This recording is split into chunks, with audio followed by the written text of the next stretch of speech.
The dust is finally starting to settle in what will go down as one of the more bizarre NFL offseasons in league history. Obviously, things have been crazy in general as the world has been indisputably altered by the outbreak of COVID-19.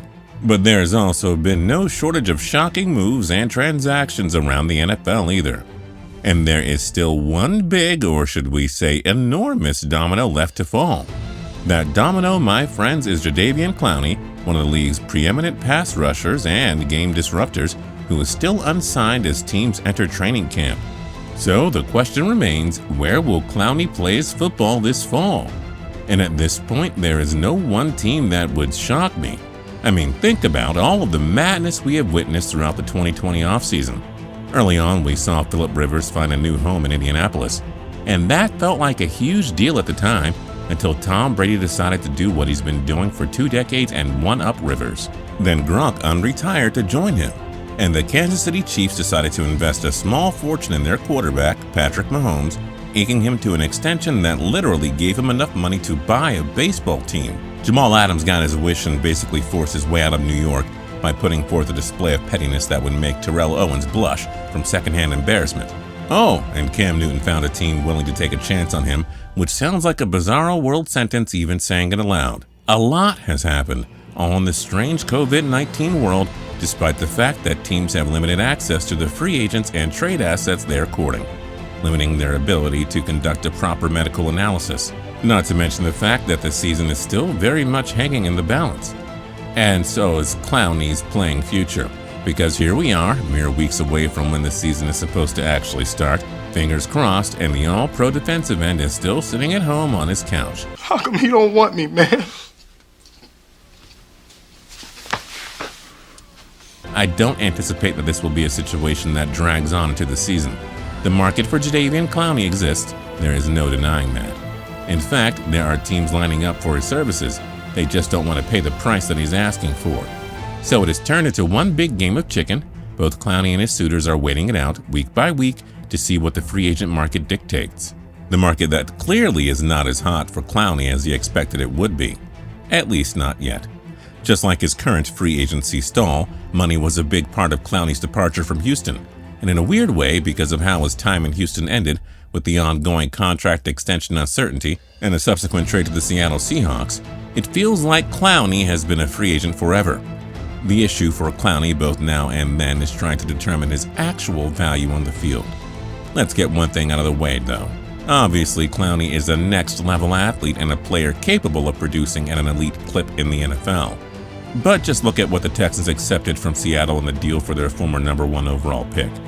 To be honest, it was a rather unimpressive haul. 2 players, Jacob Martin and Barkevious Mingo, who are nothing to write home about, in a 3rd-round pick in the 2020 NFL Draft.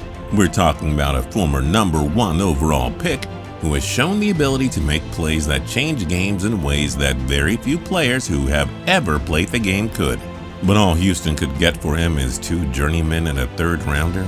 I know the Jamal Adams situation is a little bit different. He's coming off another All-Pro season and is under contract for a couple more years, while Clowney's deal was set to expire at the end of the 2019 season.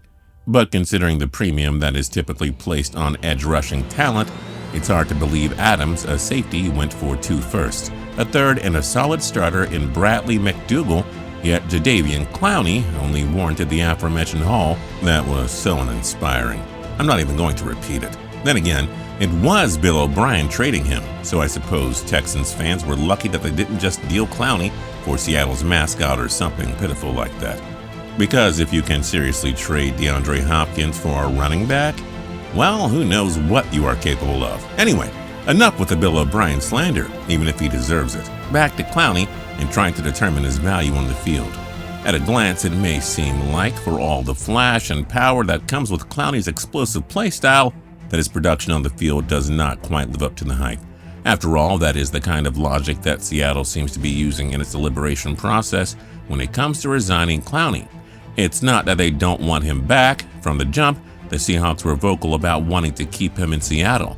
It's just, well, they don't want to do it anywhere even remotely near the neighborhood of an $18 million a year deal, which seems to be what Clowney and his agent are targeting.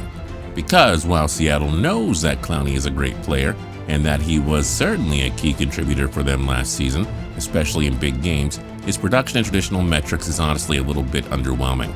Clowney came to the NFL in 2014, and as a 6-year NFL veteran now, he has only amassed 32 total sacks. And in 2019, Clowney netted just 3.5 sacks, which sounds like the air being let out of a balloon if you compare it to some of the other ghastly figures that his peers are putting up. I mean, we are living in an era where teams are passing more than ever, running more intricate, long-developing plays than ever before, and a premium has been placed on quarterbacks who can extend the play as long as they possibly can. You know what all three of those result in? More sacks league-wide, just not for Clowney. And as the trend continues year over year, it becomes more and more curious.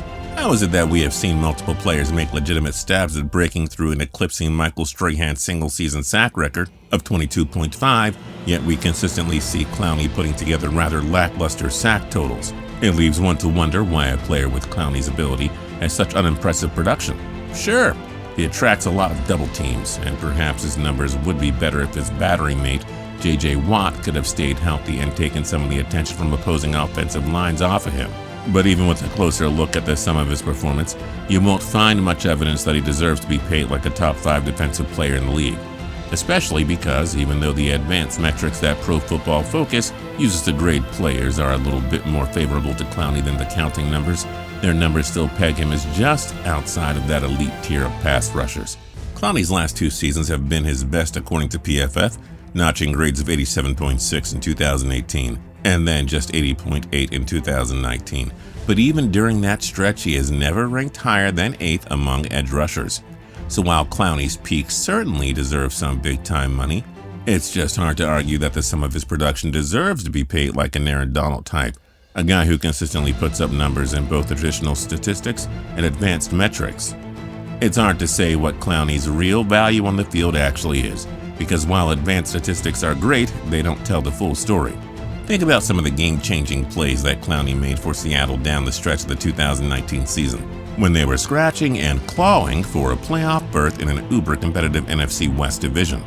In a pivotal moment of a Week 5 barn burner with the divisional rival Los Angeles Rams, Clowney forced a key fumble from All-Pro running back Todd Gurley and recovered it, helping the Seahawks to a 30-29 win on Thursday Night Football. Not only was the timeliness of the play impressive, but Gurley has been one of the best backs in the league over the past few seasons, and he's not one of those guys that is often prone to putting the ball on the floor. In fact, that was his first fumble in 338 offensive touches, not his first fumble lost either. His first fumble, period. Gurley, with only 1 fumble over his previous 28 games, has it ripped out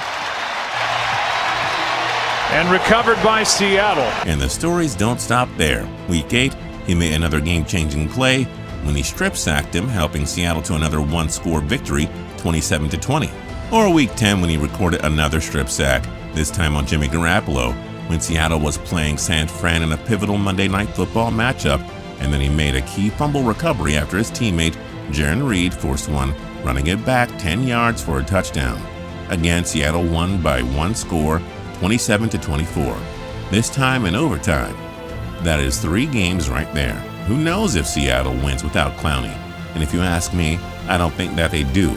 It takes a special kind of athlete to be able to make the plays that Clowney does, and even though he gets typecast as this all-sizzle, no-steak kind of player, a close look at the impact he makes on a game-to-game basis tells more of a complete story. I think that he's a victim of his own success to a degree. Although Jadeveon Clowney is still only 27 years old, it often feels like we have known him forever. Of course, there was the electric hit in college that he laid on that poor lad from Michigan who had hardly taken the handoff before Clowney nearly decapitated him. And before that, he was the #1 recruit of the country and had nearly every college coach foaming at the mouth trying to get the 6'6", 240-pound defensive end, who, by the way, ran a 4.640 to go to their school. It's just what happens with the true freak athletes that enter the public consciousness. We see their peaks and expect that to be the result of every single play that they are involved in, which is simply not possible. I think that when all is said and done, Clowney will end up looking like a genius for waiting out the market, though, and perhaps this was part of he and his agent's plan all along. Clowney has already earned over $50 million in total cash throughout his NFL career, so why not just wait and see how the offseason plays out, specifically in regards to which players decide to opt out of participating in the 2020 campaign. If just a couple of big names start to decide, hey, I'm rich already, why am I going to risk it this year with all that's going on? Catch me in 2021, then all of a sudden Clowney becomes a hell of a lot more valuable. And we have already seen a couple of solid players on the defensive side of the ball choose to opt out. Guys like Dante Hightower, CJ Mosley, and Eddie Goldman. There is going to be no preseason games, and he's an edge rusher. It's not like he's going to be way behind in learning a team's schemes if he joins on late. It won't hurt his value. So, while money and value are both huge factors in the fact that Jadeveon Clowney is not yet on an NFL roster, the real reason is that this offseason has presented a unique opportunity for the defensive end to cash in. But only time will tell if it's going to pay off. Where do you think Jadeveon Clowney will end up signing? Let us know your thoughts in the comment section down below. If you're new here and you haven't subscribed yet, now's a great time to do that by hitting the subscribe button down below the video. If you like the video, then like the video. We'd really appreciate it. And until next time, tune in to TPS every single day for more cool videos. We'll see you.